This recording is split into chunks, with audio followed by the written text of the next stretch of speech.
Welcome to Work Together Better.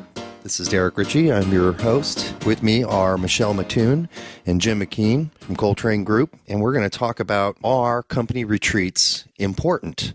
At least in my experience, they haven't always been very important. In fact, I might even say some of them have been quite useless, but they don't really have to be that way. Well, I think one of the things about retreats is that people aren't really clear about what the purpose of their retreat should be.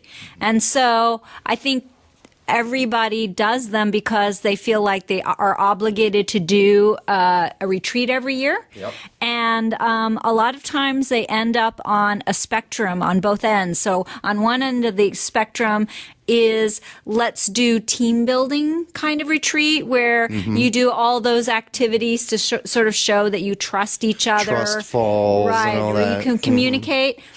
And then on the other end of the spectrum, there's the retreat as one big, long, tedious meeting. So instead of a meeting being an hour long, it's like now we have like 8 hours Right. for our meeting. I think that, there should be something in the middle there. There's a happy medium, perhaps, where people feel like, yeah, we've had a really fun time, but we've actually really learned something and we have advanced ourselves as a group or as a company, and we now are going to work differently or do something different because of this experience that we've had. Mm-hmm.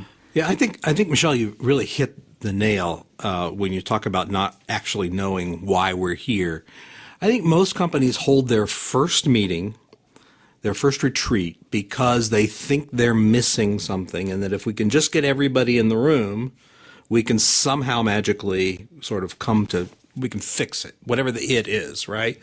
And so you have the problem of sort of the first retreat and what its purpose is, and then once the retreat schedule has been set up and it's been sort of becomes an event, it's June. It's time for the retreat.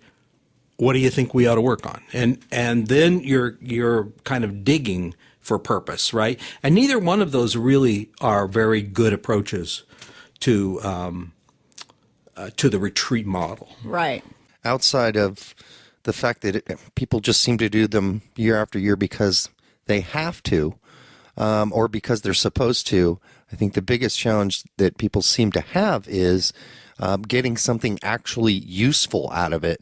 I know, year after year we would have the same retreat and we'd get the same results and we'd come out with a plan, some strategies and objectives. But that was just because we were supposed to. And it's almost like after we were done with it, we just forgot about it and moved on. And I think a lot of people kind of experience that, number one. And number two, I think other people experience that the person that leads or supposedly is supposed to be facilitating the retreat actually takes up the most airtime, and they don't really get anything done. I don't know if Jim, if you've experienced anything like that, but I certainly have.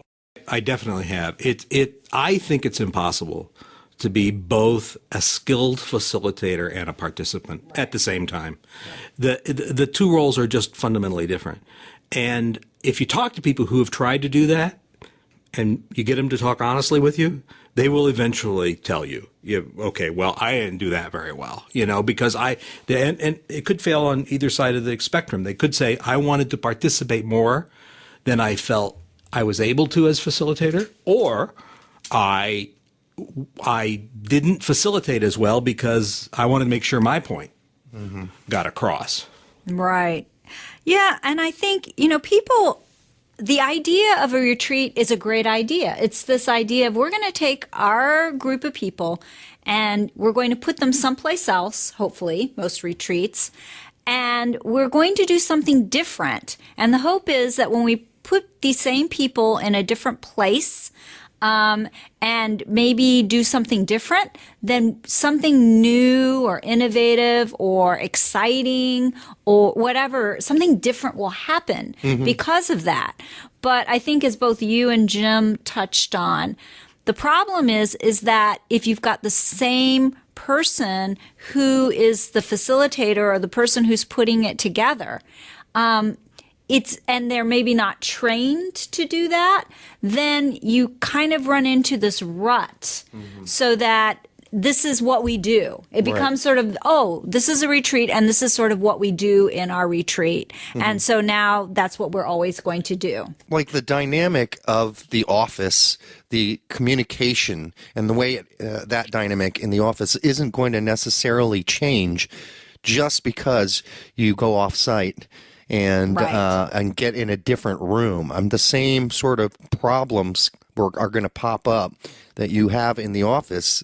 So that kind of leads me, because I've had two experiences. I've had, the leader of the company facilitates, but we've had facilitators come in, and that really made a difference. I would say those were probably the most useful periods of time that we had at the event, which was somebody else came in and took over the conversation and made sure everybody, was involved. That's right. And that's what really needs to happen if you really want something to change, right? If you want to get something out of it. I want to circle back to an idea that Derek mentioned earlier, and that is that even if you do successfully manage to identify issues that need to be addressed in the workplace, that when you leave the retreat, somehow those things don't quite happen.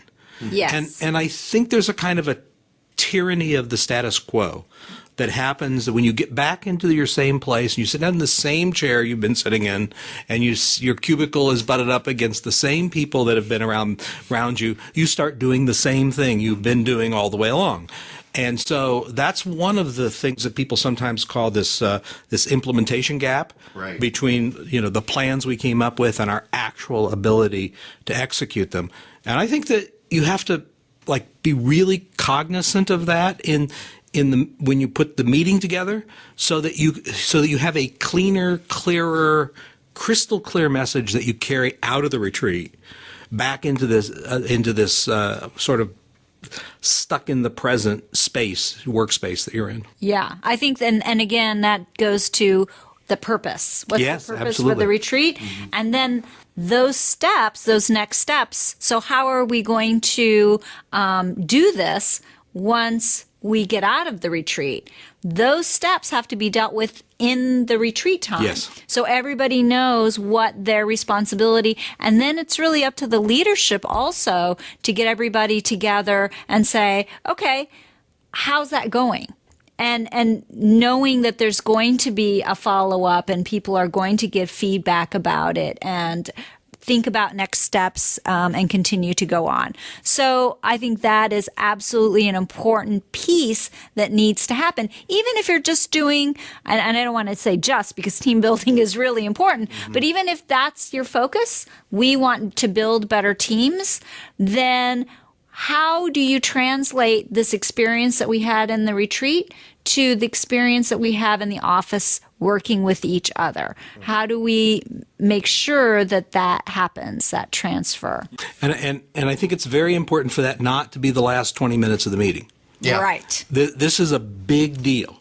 And it needs to be given every bit as much attention as whatever was the core that you were working on. So if you're doing a day-long retreat, you want to really think about the structure of that meeting. And this is where a good facilitator can help you. Right. To say, how much time are we going to dedicate to solving the problem? And then how much time are we going to dedicate to bringing that solution back into our workplace?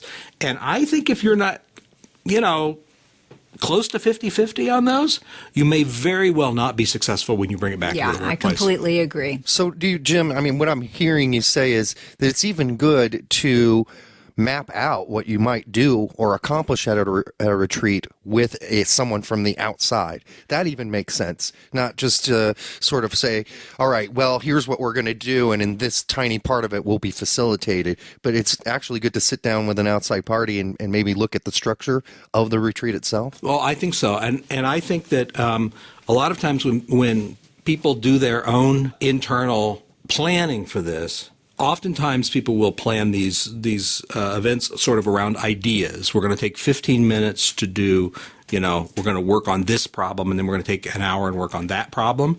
But that planning isn't deep enough. You really have to say, how are you going to work on this problem? And how are you going to work on that issue? Because there's always more than one thing going on.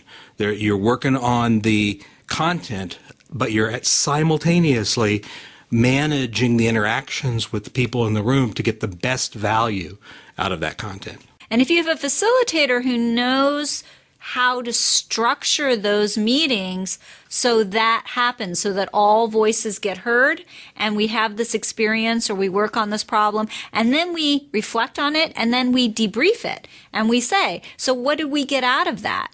Where can we go from here? What are the next steps? And so you're constantly, as a facilitator, pulling the strengths and the skills and the perspectives of the group out, and then also sort of reflecting back so that the group understands and can hear what they've said as a group, and then also be able to think about where they want to go from here with it and help them, come up with those steps. Not that they come from the facilitator, but they come from the group, and the skilled facilitator is able to help the group do that. So, Michele, I have a question for you. Yeah. How much of this is art and how much is science? I think that there's a lot of science behind the art. Uh-huh. That's what I'm going to say about that. Because we know how, nowadays, we know very well how people's brains work and how communication happens and what we can hear and how we can hear things better. And not be defensive, how we can communicate in ways that really free up that creative, innovative parts of our brain, and what kinds of things shut those things down.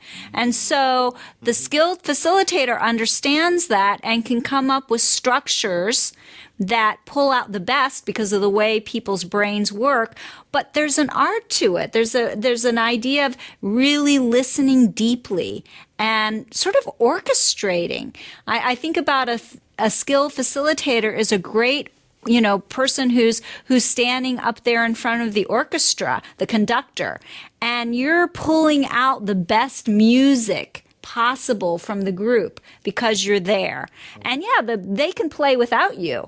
But you're there because you can hopefully pull out the best and move them forward. I mean, you're a neutral voice, right? Right. I mean, that really helps. I mean, for us, one of the challenges was when you didn't have that neutral voice and somebody who could be objective about what was going on. That was really our challenge without a facilitator. And I think what you're saying is it's easier to kind of pull some of that out because you don't have assumptions, right? So you can pull the best out of everybody rather than, if I'm leading a certain group, I have already assumptions about, about John and Mary, and I think I already know what they can bring to the conversation. And what I think may be absolutely incorrect, those very assumptions might be the things that keep them from sharing what I need to hear.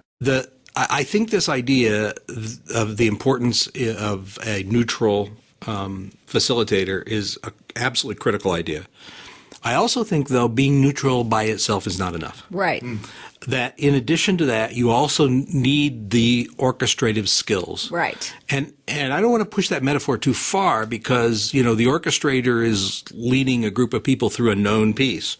And as a facilitator, you're not leading people through a known piece. You're leading people through an unknown piece. Kind of like a jazz improv. It is kind of improv. Thing. Yes. You want to stick with the music. So figuring out how that all fits together on the fly, in front of people, staying neutral, not injecting your own content into it. This is... It's big. Now it's sounding really complicated. Well, and it's making sure. Do not do that all by yourself. That sounds dangerous almost. And making sure that when it's all said and done, you've accomplished what you meant to accomplish, that purpose. So the facilitator's job is to make sure that the group has done what it wanted to do within the amount of time that they could do it, or at least have taken steps forward to that. So that's important. And I do want to say one more thing about the neutral third party, because I think Derek is absolutely correct that having somebody who doesn't have a dog in the race do it, not only is it good for everybody because they can all participate, but also if you have somebody who's facilitating and the perception is that the facilitator has a certain thing in mind, then they're going to be seen as being manipulative. Yes. Even if they're not being manipulative in any way, it doesn't matter because it's the perception of that. Very true. So it's really important to build trust and to build safety, to have somebody come in whose job it is just to set that stage and not be the leader, because so often it is. And the leader during a retreat should really be an equal voice as everyone else. And that's not to say that later on the leader won't make decisions or, on their own, but their job really in a retreat is to listen and to participate like everybody else. I mean, that's Some an leaders idea. don't like that idea, though. That whole idea that they got to share time with others. I mean, maybe that's, part of the challenge. Maybe that's a whole nother episode we need to talk That about, might right? be a whole other episode for sure. Work Together Better is produced by Coltrain Group. To hear other episodes, visit coltraingroup.com. That's COLTRAIN group.com. Or find us on Facebook.